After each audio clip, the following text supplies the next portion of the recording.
Hi ವಿದ್ಯಾರ್ಥಿಗಳೇ, ನಾವು ಸ್ಫೂರ್ತಿ ನವೋದಯ ತರಬೇತಿ ಕೇಂದ್ರ ಕಂಪ್ಲಿ, ಬಳ್ಳಾರಿ ಜಿಲ್ಲೆ ಕಂಪ್ಲಿ ತಾಲೂಕು. ಈ ವಿಡಿಯೋ ಮಾಡಿದ ಉದ್ದೇಶ ಏನಪ್ಪಾ ಅಂದ್ರೆ,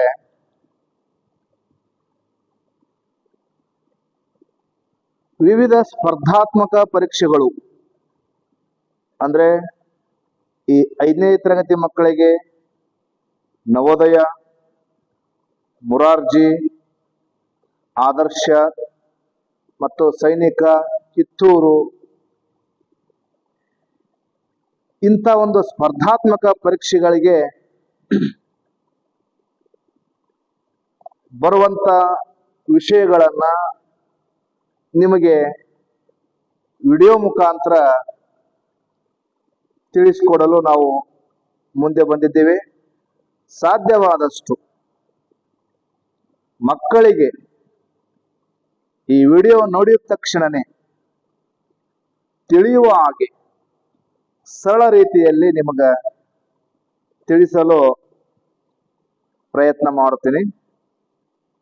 ಇದನ್ನು ನೀವು ಸರಿಯಾದ ರೀತಿಯಲ್ಲಿ ಅದು ವಿಡಿಯೋವನ್ನು ನೋಡಿ ಅದನ್ನು ನೀವು ಫಾಲೋ ಮಾಡಿದರೆ ನೀವು ಪರೀಕ್ಷೆಯನ್ನ ಸರಳವಾಗಿ ಎದುರಿಸಬಹುದು. ಹಾಗೆ ಈ ಒಂದು ಸ್ಪರ್ಧಾತ್ಮಕ ಪರೀಕ್ಷೆಗಳಿಗೆ ಬರುವಂತ ಗಣಿತ ವಿಷಯದಲ್ಲಿ ಒಂದು ಚಾಪ್ಟರ್ ಅನ್ನ ನಾನು ನಿಮಗೆ ಕೈಗೆತ್ತಿಕೊಂಡಿದ್ದೀನಿ. ಯಾವುದಪ್ಪ ಅಂತಂದ್ರೆ ಸರಳ ಬಡ್ಡಿ ಅಂತಕ್ಕಂಥ ಒಂದು ಚಾಪ್ಟರ್ ಈ ಸ್ಪರ್ಧಾತ್ಮಕ ಪರೀಕ್ಷೆಗೆ ಬರುತ್ತೆ. ಅದನ್ನ ನಿಮಗೆ ನಾನು ಕೆಲವಷ್ಟು ಈ ನಮ್ಮ ವಿಡಿಯೋ ಮುಖಾಂತರ ನಿಮಗೆ ತಿಳಿಸಲು ನಾನು ಪ್ರಯತ್ನ ಮಾಡ್ತೀನಿ. ನೋಡಿ, ಒಂದು ಪ್ರಶ್ನೆ ಇದೆ ನಿಮಗೆ ಇಲ್ಲಿ. ಮಹೇಶನು 5,000 ರೂಪಾಯಿಗಳನ್ನ ಸಾಲ ತಂದ. ಎಷ್ಟು 5% ಸಾಲೆಯನ್ನ ವಾರ್ಷಿಕ ಬಡ್ಡಿ ದರ. 9 ವರ್ಷದ ನಂತರ ಅವನು ಏನು ಸರಳ ಬಡ್ಡಿಯನ್ನ ಕೊಡಬೇಕು ಅನ್ನುವಂತ ಪ್ರಶ್ನೆ ಇದು. ಇಲ್ಲಿ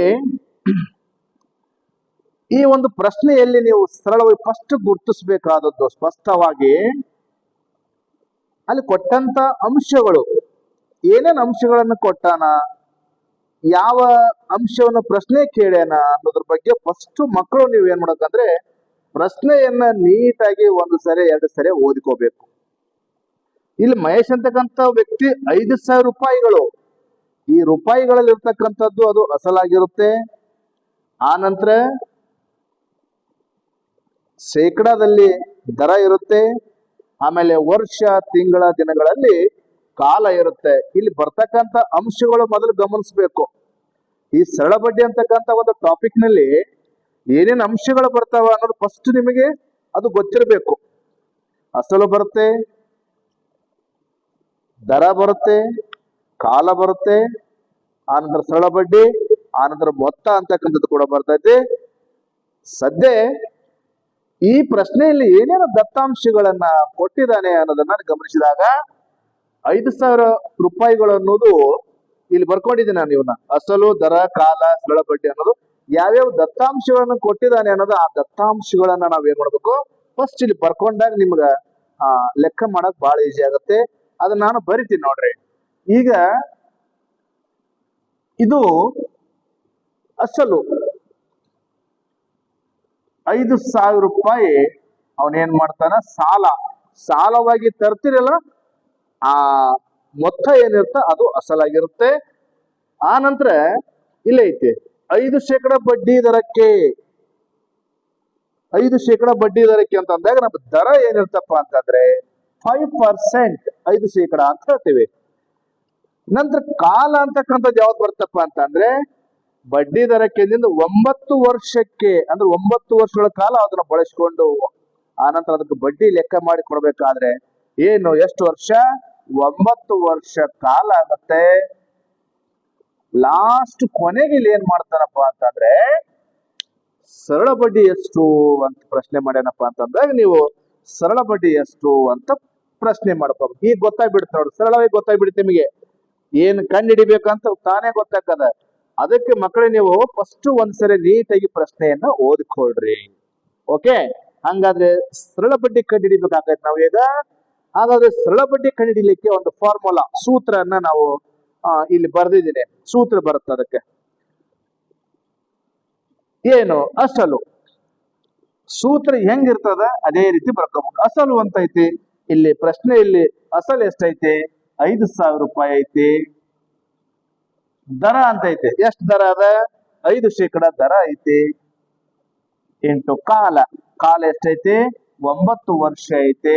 ಡಿವೈಡ್ ಬೈ 100%. 100ಕ್ಕೆ ನಾವು ಈ 100ಅನ್ನು ಯಾಕೆ ಬರ್ತೀವಪ್ಪ ಅಂದ್ರೆ ದರ ಯಾವಾಗಲೂ ನಾವು ಶೇಕಡಕ್ಕೆ ಮಾಡಿರ್ತೀವಿ, ಅದಕ್ಕೋಸ್ಕರ ಅಂತ ಹೇಳ್ಬೇಕು.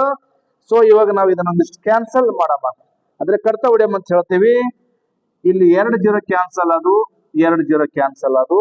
ಇನ್ನು ಕೆಳಗಡೆ ಏನು ಸಂಖ್ಯೆ ಇಲ್ಲ. ಅವಾಗ ನಾವೇನ್ ಮಾಡ್ತೀವಪ್ಪ ಅಂದ್ರ 50 ಉಳ್ದದ ಇಂಟು 5 ಇಂಟು 9 ಇವು ಮೂರನ್ನ ನಾವು ಗುಣಾಕಾರ ಮಾಡ್ಬೇಕು. ಹೆಂಗ್ ಮಾಡ್ತೀವಿ? 5 5 25 ಅಂದ್ರೆ 250 250 ಇಂಟು 9 25 9 225 25 9 225 ಒಂದು 0 ಇಲ್ಲಿ 0 ಇರ್ತೈತಲ್ಲ, ಒಂದು 0. ದೇರ್ಫೋರ್ ಅವನು ಸರಳ ಬಡ್ಡಿ ಎಷ್ಟು ಕೊಡ್ಬೇಕಪ್ಪ ಅಂತಂದ್ರೆ 2,250 ರೂಪಾಯಿ ಅವನು ಸರಳ ಬಡ್ಡಿ ಕೊಡ್ಬೇಕಾಗುತ್ತೆ. ಇಲ್ಲಿ ಇನ್ನೊಂದ್ ಚೂರು ಒಂದ್ ಸ್ಟೆಪ್ ಮುಂದಕ್ಕೆ ಹೋಗಿ, ಈಗ ಮೊತ್ತ ಅಂತ ಹೇಳಿದೆ ನಾನು. ಏನು ಮೊತ್ತ ಅಂತಂದ್ರೆ ನಾವು ಸಾಲ ತಂದಂತ ಅಸಲು ಲೆಕ್ಕ ಮಾಡಿದಾಗ, ದರ ಮತ್ತು ಕಾಲಕ್ಕೆ ಅನುಗುಣವಾಗಿ ಲೆಕ್ಕ ಮಾಡಿದಾಗ ಇಲ್ಲಿ ಆದಂತ ಸರಳ ಬಡ್ಡಿ ಎರಡನ್ನ ಸೇರಿಸಿ ಕೊಡ್ತಕ್ಕಂತ ಹಣಕ್ಕೆ ನಾವು ಮೊತ್ತ ಅಂತ ಕರಿತೀವಿ. ಒಮ್ಮೆ ಪ್ರಶ್ನೆ ಇಲ್ಲಿ ಏನಿರ್ತದ ಲಾಸ್ಟ್ಗೆ ಮೊತ್ತ ಎಷ್ಟು ಅಂತ ಏನಾದ್ರು ಪ್ರಶ್ನೆ ಕೇಳಿದ್ರೆ, ಅಥವಾ ವಾಪಸ್ ನೀಡಬೇಕಾದಂತ ಹಣ ಎಷ್ಟು ಅಂತ ಕೇಳಿದ್ರೆ, ಅವಾಗ ನಾವು ತಂದಂತ ಸಾಲ ಅಸಲು ಲೆಕ್ಕ ಮಾಡಿ ಬಂದಂತ ಸರಳ ಬಡ್ಡಿ ಎರಡನ್ನ ಪ್ಲಸ್ ಮಾಡಿ ಕೂಡಿಸಿ ಎಷ್ಟಾಗುತ್ತೆ ಅದಕ್ಕೆ ನಾವು ಮೊತ್ತ ಅಂತ ಕರಿತೀವಿ. ಓಕೆ, ಇದೇ ಪ್ರಕಾರ ನೀವು ಮಕ್ಕಳು ಏನ್ ಮಾಡ್ಬೇಕಪ್ಪ ಅಂತಂದ್ರೆ ಇಲ್ಲಿ ಅಸಲನ್ನ ಬೇರೆ ಬೇರೆ ಬರ್ಕೊಂಡ್ಬಿಡ್ರಿ, ಲೆಕ್ಕ ನೀವೇ ಮಾಡ್ಬೋದು. ಇದನ್ನ ಒಂದು ಟೈಮ್ ಸರಿಯಾಗಿ ನೋಡ್ಕೊಡ್ರಿ. ನೋಡ್ಕೊಂಡು ಈ ಪ್ರಕಾರದ ಪ್ರಶ್ನೆ, ಇದು ಸರಳವಾಗಿ ಬಹಳ ಸಿಂಪಲ್ ಐತೆ. ಸರಳ ಬಡ್ಡಿ ಒಳಗ ಸಿಂಪಲ್, ಬಹಳ ಸಿಂಪಲ್ ಇದು. ಇದಕ್ಕೆ ಇನ್ನೊಂದಿಷ್ಟು ಟ್ವಿಸ್ಟ್ ಲೆಕ್ಕಗಳದಾವ. ನೆಕ್ಸ್ಟ್ ಮುಂದಿನ ಒಂದು ವಿಡಿಯೋದಲ್ಲಿ ನಾನು ನಿಮಗೆ ತಿಳಿಸ್ತೀನಿ. Thank you.